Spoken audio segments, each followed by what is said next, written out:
भाषा और संप्रेषण। तो पहले पढ़ते हैं कि संप्रेषण क्या है, उसके बारे में विस्तार से।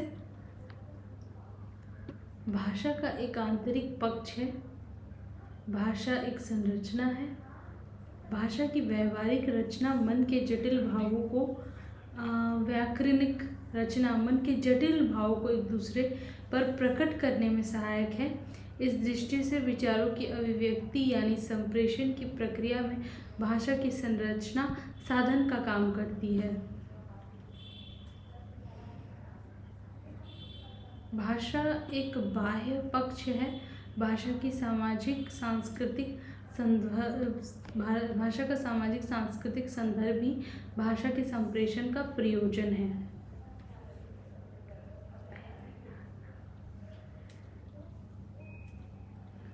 संप्रेषण क्या है? संप्रेषण एक परस्पर क्रिया है जिसमें एक पक्ष संदेश का संप्रेषण करता है, दूसरा पक्ष उस संदेश को ग्रहण करता है। संप्रेषण हर जीवित प्राणी का गुणधर्म है। चींटियां गंध द्वारा अपने समाज के अन्य प्राणियों को शिकार या खाद्य पदार्थ या शत्रु का संदेश देती है।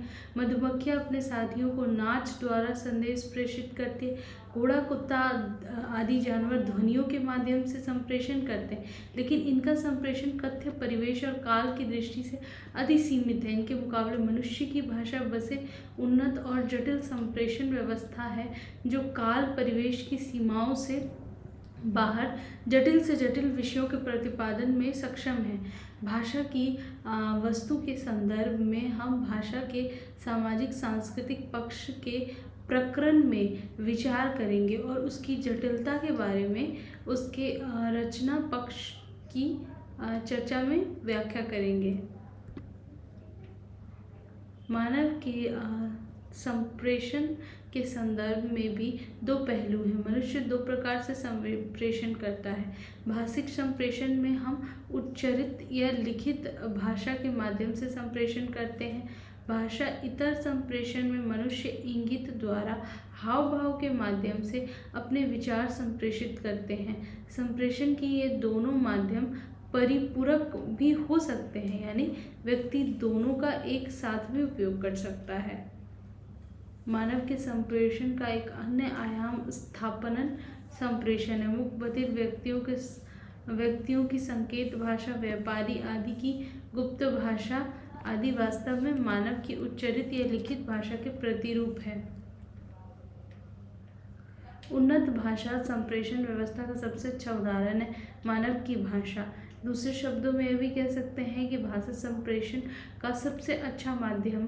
भाषा की परिभाषा देते हुए कहा जाता है कि भाषा विचारों के आदान प्रदान का माध्यम है, यानी भाषा के इस्तेमाल में वक्ता और श्रोता ये दो पक्ष अनिवार्य हैं। भले ही हम अपने मन में बातचीत कर ले, भाषा के व्यवहार के लिए दो पक्ष चाहिए ही। परस्पर व्यवहार में दोनों व्यक्ति क्रम से एक दूसरे को किसी व्यवहार के लिए प्रेरित करते हैं, यानी वाक व्यापार परस्पर व्यवहार का आधार बनता है। अपेक्षित व्यवहार परिवर्तन ही भाषिक संप्रेषण का लक्ष्य है। संप्रेषण का संदेश इसी लक्ष्य की पूर्ति में व्यक्त होता है। इस तरह परस्पर व्यवहार के लिए संदेश के उचित संप्रेषण की अनिवार्यता है।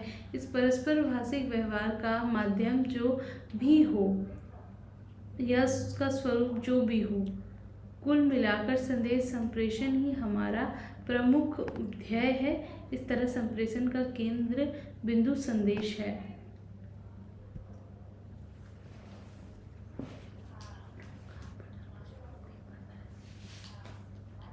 संप्रेषण का स्वरूप। संप्रेषण की प्रक्रिया को समझने में कई ढंग हैं। ठीक है, संप्रेषण व्यवस्था का सबसे प्रमुख उपभोक्ता मनुष्य है। इस संदर्भ में हम जान सकते हैं कि मानव की संप्रेषण व्यवस्था यानी भाषा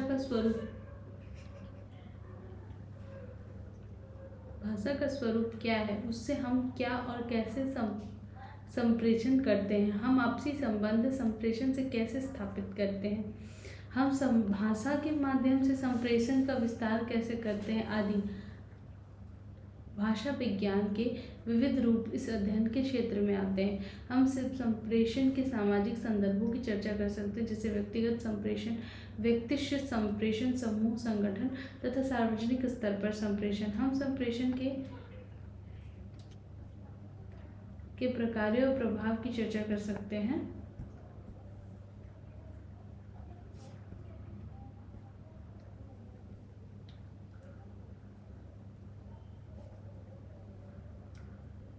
जीवन में भाषा के उपयोग के इसी संदर्भ में संप्रेषण के संदर्भ में इस दृष्टि से भाषा और संप्रेषण की अभिन्नता परिलक्षित होती है। इस अभिन्नता का कारण दोनों के स्वरूप की विशेषता है।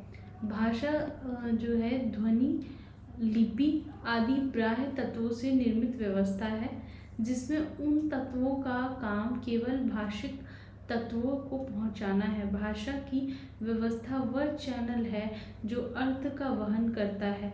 भाषा द्वारा संप्रेषित अर्थ वह संदेश है जो वक्ता भाषा के माध्यम से दूसरों तक पहुंचाता है।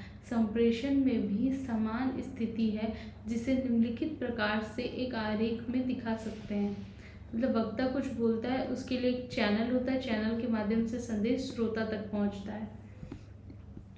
तो वक्ता और श्रोता संदेश संप्रेषण के लिए संप्रेषण भाषा का उपयोग करते हैं। संप्रेषण के इन आयामों को विशिष्ट चर्चा 3 विशिष्ट अध्ययन क्षेत्रों में होती है।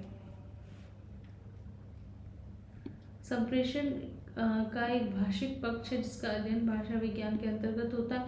भाषा के माध्यम से हम विचारों का आदान प्रदान कैसे करते हैं, कैसे एक दूसरे को समझाते हैं आदि इस विषय में आते हैं। अच्छा संप्रेषण वक्ता को अपने लक्ष्य की सिद्धि में मदद देता है। अगर आप किसी प्रयोजन में किसी पत्र को लिखें लेकिन अपना अभिष्ट अर्थ संप्रेषित न कर पाए तो पत्र लिखने का प्रयोजन सिद्ध नहीं होता।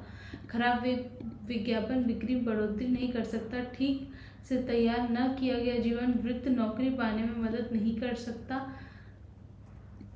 इन सब स्थितियों में संप्रेषण का भाषिक पक्ष महत्वपूर्ण है। इस तथ्य से अवगत होने के कारण आजकल संस्थाओं और संगठनों में लोगों के लिए संप्रेषण के विशेष प्रशिक्षण की व्यवस्था की जाती है। विश्वविद्यालयों में प्रशासनिक संप्रेषण, व्यावसायिक संप्रेषण आदि प्रयोजनामूलक पाठ्यक्रम का आयोजन किया जाता है।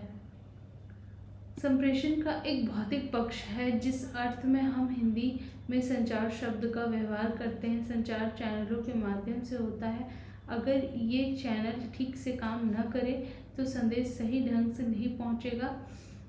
इस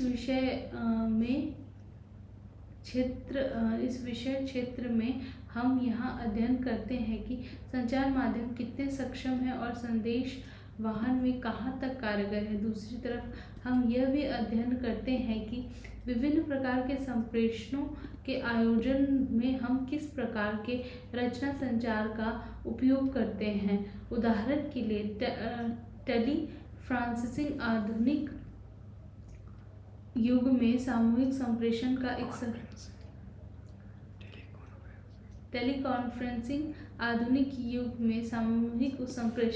सशक्त संदर्भ है, जिसमें संसार के हर कोने के लोग भाग ले सकते हैं। यह संप्रेषण तभी संभव होगा जब संदेश के प्रसारण के लिए उपग्रह संचार की सुविधा मिल जाए। संचार में प्रौद्योगिकी विकास की स्थिति से हम संप्रेषण की क्षितिज रेखा बढ़ाते जा रहे हैं। संप्रेषण एक सामाजिक पक्ष है। यह भाषा का अर्थ पक्ष के समान है। हम संप्रेषण के माध्यम से क्या संदेश देते हैं? सबसे प्रमुख संदेश आवश्यकताओं की पूर्ति के लिए किया गया संभाषण है। ठीक है, आवश्यकताओं की पूर्ति वाला यह संप्रेषण प्राणी मात्र की विशेषता है और रचना की दृष्टि से जटिल नहीं है। मनुष्य का भाषा के माध्यम से संप्रेषण इससे कहीं व्यापक है, अत्यंत जटिल है। हम भाषा के माध्यम से अपेक्षित व्यवहार ही नहीं व्यक्त करते, बल्कि श्रोता के साथ अपने संबंधों को भी प्रकट करते हैं। इस तरह चुप बैठे, जरा बैठ जाइए, विराजिए, तशरीफ रखिए आदि प्रयोग मूलतः बैठने के व्यापार की अपेक्षा करते हैं। साथ ही श्रोता की स्थिति, उसका वक्ता से संबंध आदि संदर्भों का भी संप्रेषण करते हैं। संस्कृति मानवों की विशेषता है जिसे मानव समुदाय पीढ़ी दर पीढ़ी आगे बढ़ाते हैं। इसको हम अगली पीढ़ी तक का सांस्कृतिक संप्रेषण कह सकते हैं। इस संप्रेषण में भाषा की लेखन परंपरा की महत्वपूर्ण भूमिका है। जिन स्थितियों में लेखन की व्यवस्था नहीं है उनमें वाचिक परंपरा ज्ञान के भंडार को सुरक्षित रखने और आगे बढ़ाने में योगदान करती है।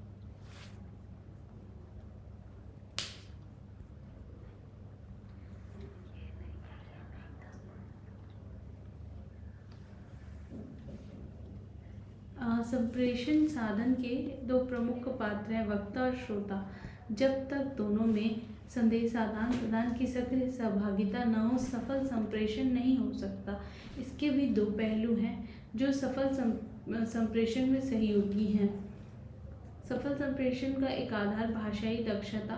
वक्ता को संदर्भ के अनुसार उचित भाषा का उपयोग करना चाहिए। विचारों का तार्किक क्रम, वक्ता के कथन के संदर्भ में सही प्रतिक्रिया, अपने वक्तव्य के संदर्भ में अपने मनोभावों को यथोचित ढंग से व्यक्त करने के लिए सही शब्दावली और उपयुक्त भाव भंगिमा का प्रदर्शन, वक्तव्य की स्पष्टता आदि विशेषताएं संप्रेषण को प्रभावपूर्ण बनाती है।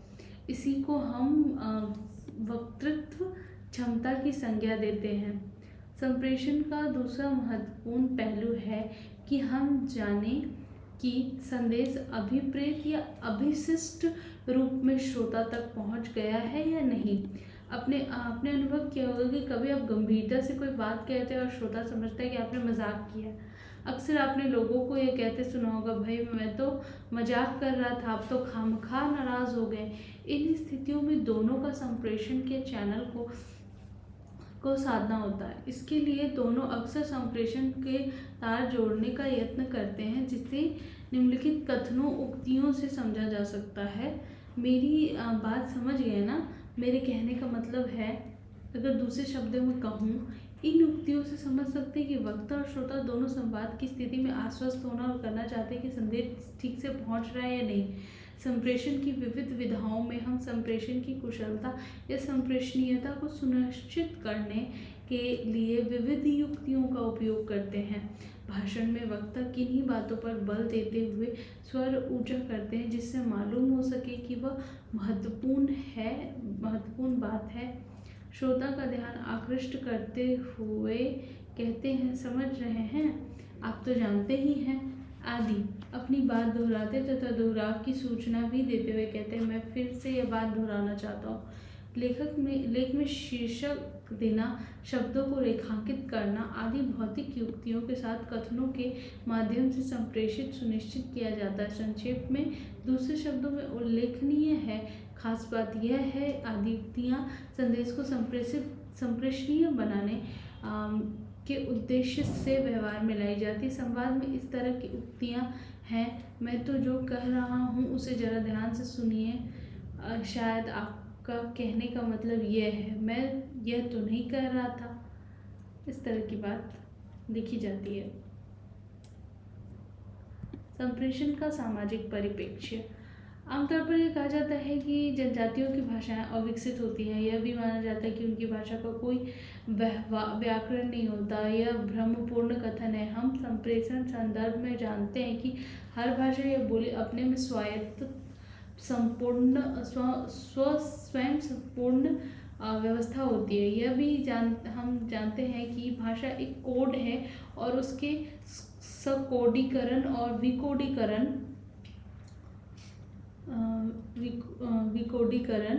में निश्चित व्यवस्था होती है। अगर कोड नियमबद्ध न हो तो किसी भी भाषा में संप्रेषण संभव नहीं हो सकता। विकसित भाषा और जनजातियों की भाषाओं में अंतर व्याकरणिक व्यवस्था के कारण नहीं बल्कि संप्रेषण के अन्य साधनों के कारण। विकसित भाषाओं में हम भाषा के परिमार्जन की योजना बनाते हैं और भाषा में काम करने के लिए सहायक संदर्भ ग्रंथ और साधन जुटाते हैं। भाषा समाज भाषा वैज्ञानिक इस प्रक्रिया को कोड विस्तार की संज्ञा देते हैं। कोड विस्तार की संज्ञा पर विविध विषयों में भाषा में काम करने के लिए पारिभाषिक शब्द बनते हैं और अभिव्यक्तियों का भंडार एकत्र होता है। इन्हीं सहायक सामग्रियों को हम शब्दकोश, व्याकरण आदि संदर्भ ग्रंथों के रूप में उपलब्ध कराते हैं। यूँ कह सकते हैं कि विकसित और मौखिक भाषाओं के अंतर कोड व्यवस्था के कारण नहीं है, बल्कि कोड विस्तार की प्रक्रिया के कारण है। यह बात सही है कि लिखित भाषाओं में लेखन की दीर्घकालीन परंपरा के कारण कोड विस्तार संभव नहीं हो पाता, जबकि भाषा की भाषिक परंपरा में कोड विस्तार नहीं हो पाता। इस दृष्टि से ये भी सही है कि जिन भाषाओं को हम अविकसित कहते हैं उनमें विधिक विषयों में काम करने की क्षमता कम होती है। संक्षेप में जनजातियों की भाषाएं उनकी अपनी संस्कृति की अभिव्यक्ति के लिए सक्षम है, लेकिन व्यापक वैश्विक ज्ञानार्जन के लिए उनकी क्षमता कम है। जनजातियों की संस्कृति मुख्य धारा से हटी हुई है, लेकिन यह भ्रमपूर्ण कथन सुनने में आता है कि जनजातियों की संस्कृतियाँ दृष्टि से पिछड़ी हुई हैं। जिस तरह से कोई मानव समाज भाषा ही नहीं हो सकता, उसी तरह से कोई मानव समाज संस्कृति विहीन नहीं हो सकता। अंतर अगर है तो संस्कृति स्वरूप के सवाल के कारण। आदिम संस्कृतियाँ व्यक्तियों के व्यवहार के नियंत्रण नियोजक के रूप में काम करती हैं, लेकिन ज्ञान विज्ञान के विविध क्षेत्रों में अनभिज्ञ होने के कारण यह संभव है कि उनकी कुछ मान्यताएं या विचार तर्कसंगत ना हो, लेकिन इससे किसी संस्कृति को अविकसित नहीं कहा जा सकता। जहाँ तक ज्ञान विज्ञान के व्यवहार का सवाल है, आदिम संस्कृतियों में कुछ ऐसी ज्ञान राशियाँ हैं जो तथाकथित वैज्ञानिक समाज के पास भी नहीं है, लेकिन विकसित और अविकसित समाज में सांस्कृतिक स्वरूप के अंदर का क्या कारण है। जिस तरह भाषा के क्षेत्र में लेखन की व्यवस्था के कारण ज्ञान राशि जुड़ती गई, उसी तरह सांस्कृतिक दृष्टि से विकसित समाज में ज्ञान का भंडार जुड़ता गया। यह ज्ञान राशि विकसित भाषाओं का प्रमुख अभिलक्षण है। धर्म दर्शन के ग्रंथ, हजारों वर्षों से संचित साहित्यिक कृतियाँ, चिकित्सा विज्ञान, अर्थशास्त्र आदि विविध अध्ययन के क्षेत्रों में उपलब्ध वाङ्मय हर विकसित समाज में सांस्कृतिक धरोहर है। इस विविध अध्ययन क्षेत्रों में इस ज्ञान राशि की उपलब्धि में उस संस्कृति के लिखित संप्रेषण का बहुत बड़ा योगदान है। दूसरे शब्दों में कह सकते हैं कि विकसित भाषाओं में कोड विस्तार और ज्ञान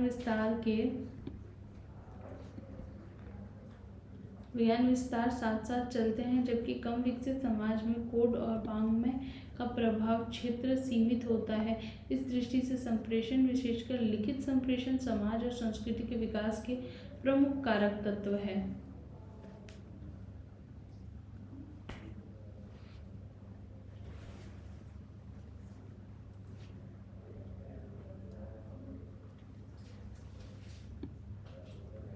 प्रारंभिक युगों में संप्रेषण व्यक्तिगत संपर्क का दूसरा नाम था।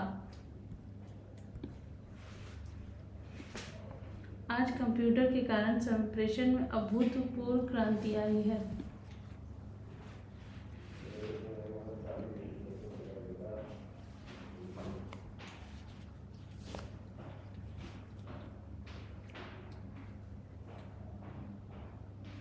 हम कुछ सिलेक्टिव पॉइंट्स पढ़ना चाहते हैं ताकि बहुत लंबा ना खींचे और एग्ज़ाम में आसानी से तैयारी की जा सके।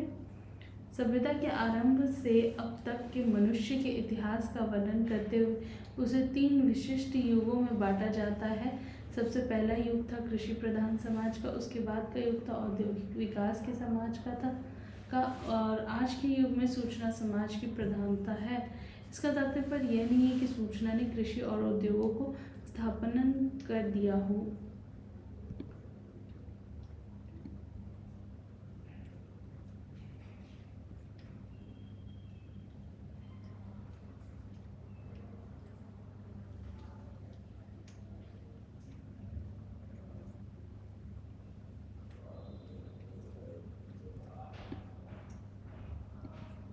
जिस समाज में सूचना और संचार का महत्व अधिक हो वहाँ कृषि वो कैसे उन्नत हो सकती है।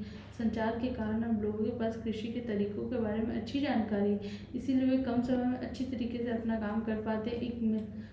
एक मिलता जुलता उदाहरण लीजिए। कृषि प्रधान समाज में 1 एकड़ जमीन को जोतने में कई व्यक्ति हफ्तों काम करते थे। औद्योगिक विकास के कारण अब यह काम एक व्यक्ति ट्रैक्टर की सहायता से 1 दिन में करता है। इस तरह नए साधन और नई जानकारी लोगों के काम को आसान बना देते हैं। आज सूचना संचार ज्ञान का उद्योग कहलाता है, जो अन्य उद्योगों से कम महत्वपूर्ण नहीं है।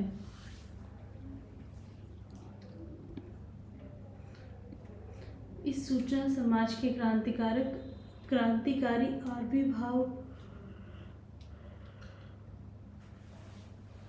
आविर्भाव में 2 प्रमुख कारक तत्व हैं। एक कंप्यूटर जो सूचनाओं के कच्चे माल को ग्रहण करता है और संसाधित कर उसे उपभोक्ताओं लायक ज्ञान में बदलकर प्रस्तुत करता है। दूसरे उपग्रह संचार आदि संचार के उन्नत तरीके जो उस विज्ञान को विश्व के कोने कोने तक पहुंचाते हैं।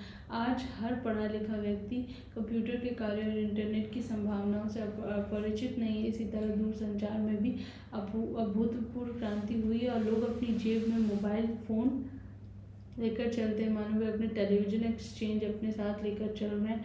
लोगों के साथ संप्रेषण के दूसरे छोर पर जो लोग हैं वे अपने पाठकों और श्रोताओं तक हर पल पहुंचने में सफल हुए। टीवी पर विज्ञापन, इंटरनेट पर विज्ञापन, मोबाइल पर खबरें, 24 घंटे के समाचार चैनल, वीडियो, टेक्स्ट आदि आक्रामक रूप से श्रोताओं तक पहुंचते हैं। वाणिज्य, व्यापार, प्रशासन, प्रबंध, शिक्षा आदि के क्षेत्रों में कई इस संचार क्रांति के दूरगामी परिणाम परिलक्षित हो रहे हैं। हम आगे कुछ प्रमुख क्रांतिकारी प्रयत्नों की चर्चा करेंगे।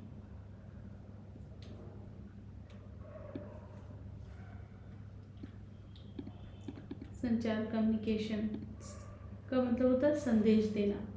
इस अर्थ में व्यक्तिगत वार्तालाप संप्रेषण का एक प्रमुख रूप है, क्योंकि इसमें हम एक दूसरे के साथ संदेशों का आदान प्रदान करते हैं।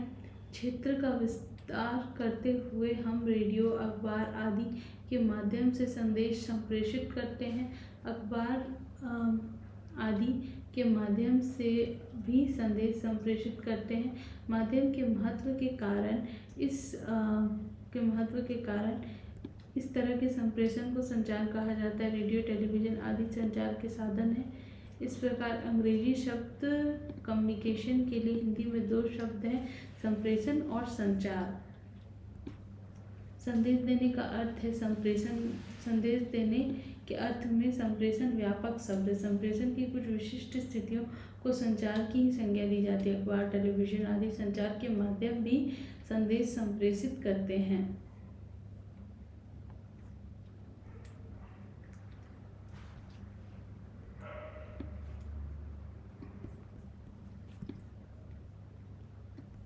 दूर तक संदेश संप्रेषित करे तो यह दूरसंचार कहलाएगा। जनसंचार मतलब मास कम्युनिकेशन।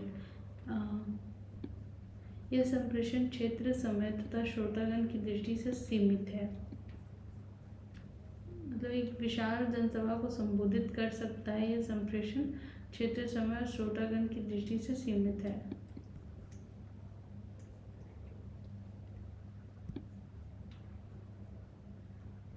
जनसंचार एक अति विकसित आधुनिक संप्रेषण व्यवस्था जिसमें संदेश प्रसारण करने वाला एक व्यक्ति नहीं, पूरा समाज है, और देश प्रसारण पूरे समाज के लिए है।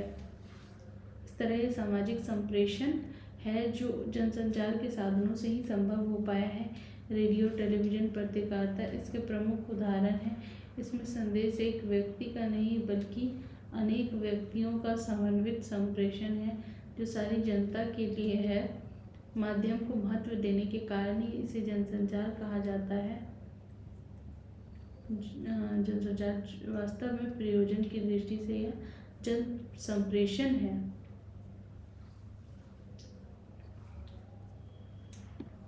संप्रेषण और संचार में अंतर संबंध।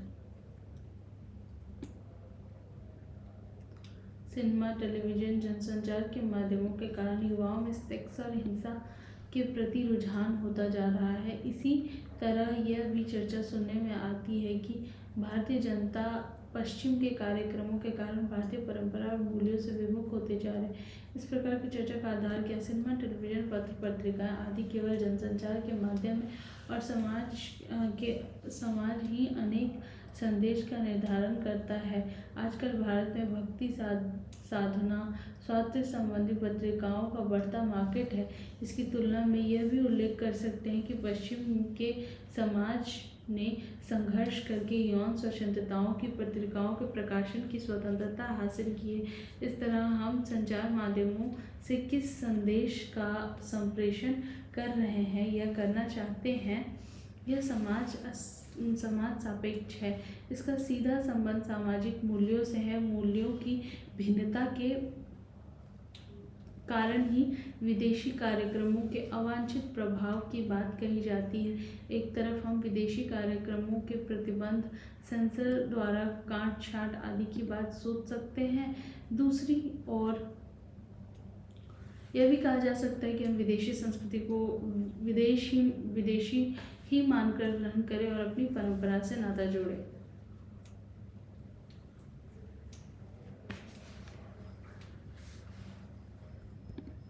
संप्रेषण का उपागम। भाषा शिक्षण के क्षेत्र में 40 के दशक से वाक्य संरचना पर आधारित उपागम अपनाए गए हैं। सामाजिक संदर्भ से कटे वाक्यों का अर्जन अधिक आकर्षक नहीं लगा। 60 के दशक में भाषा शिक्षाविदों ने प्रयोजनपरक भाषा शिक्षण का उपागम अपनाया। संप्रेषण परक शिक्षण का उपगम यह मानकर चलता है कि भाषा मूलतः संप्रेषण की वस्तु। इस कारण भाषा का उचित रूप से अर्जन तभी होता है जब संप्रेषण द्वारा सहज संप्रेषण के लिए भाषा सीखी जाए। सवाल यह उठता है कि संप्रेषण द्वारा सीखने का तात्पर्य क्या है?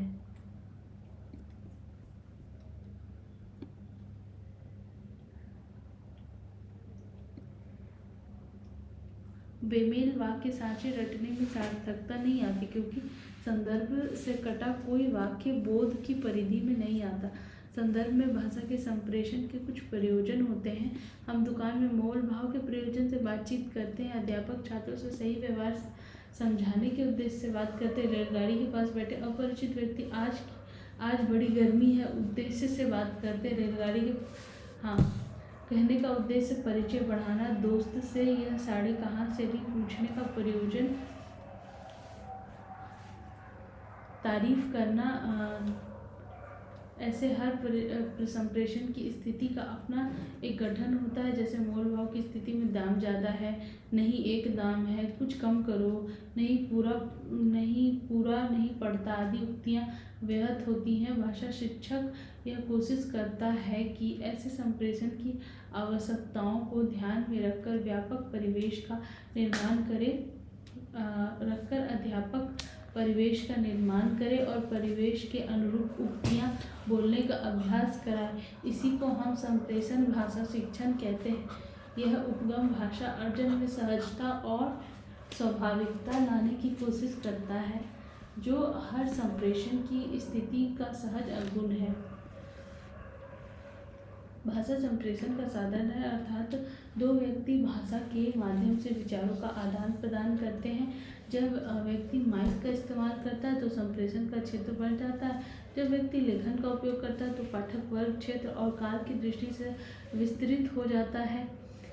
इस तरह विज्ञान में उन्नति और प्रौद्योगिकी के विकास के कारण संप्रेषण का विस्तार होता गया।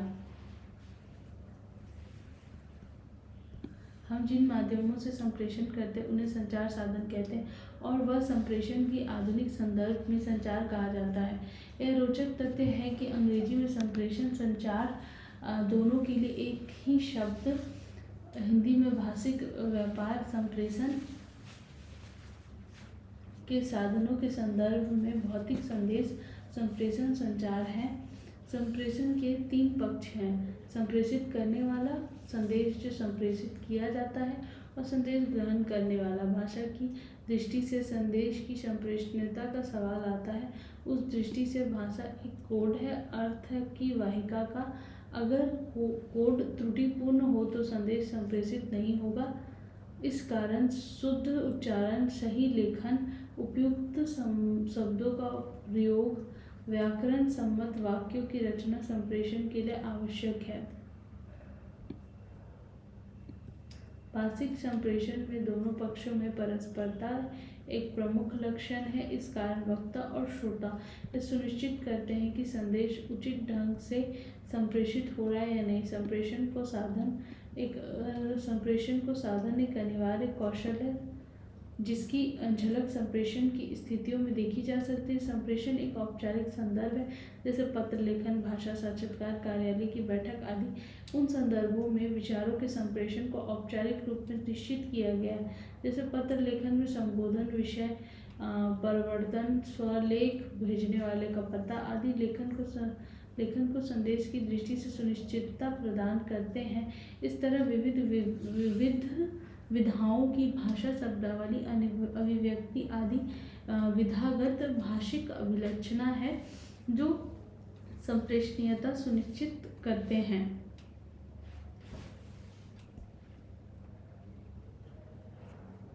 संचार का संदर्भ भौतिक साधन से है। आधुनिक युग में दूर संचार, उपग्रह संचार, इंटरनेट आदि साधन विकसित करते हुए जिनसे संप्रेषण के नए आयाम खुले। टेलीकॉन्फ्रेंसिंग एक नया संप्रेषण है जिसमें विश्व भर के विद्वान पूरी परस्परता के साथ विचार विमर्श में भाग ले सकते हैं। यह भौतिक संप्रेषण के कारण ही संभव हुआ। जन संप्रेषण उदार अनुवाद की प्रक्रिया से बना शब्द है, जैसे वास्तव में यह संप्रेषण का एक नया आयाम है जिसमें पूरा समाज संदेश देने और लेने का काम करता है। रेडियो, पत्रकारिता, टेलीविजन आदि में परस्परता के अभाव में भी लोगों की व्यापक प्रतिभागिता रही है। वैसे संचार साधनों के विकास के कारण इनमें परस्परता भी बढ़ी है। जनसंचार ने इस बदलती परिस्थिति में कई अन्य विधाओं को भी जन्म दिया है। जनसंचार के साधन केवल सूचनाओं का ही प्रसारण नहीं करते, बल्कि वैचारिक धरातल पर भी दूसरे समाज को अपने संदेश से प्रभावित कर सकते हैं। इसे लोग संस्कृति पर प्रभाव के रूप में देखते हैं और इसकी उपदेयता और अवांछनीयता के बारे में चिंताशील हैं। अब पढ़ते हैं भारत में भाषा चिंतन।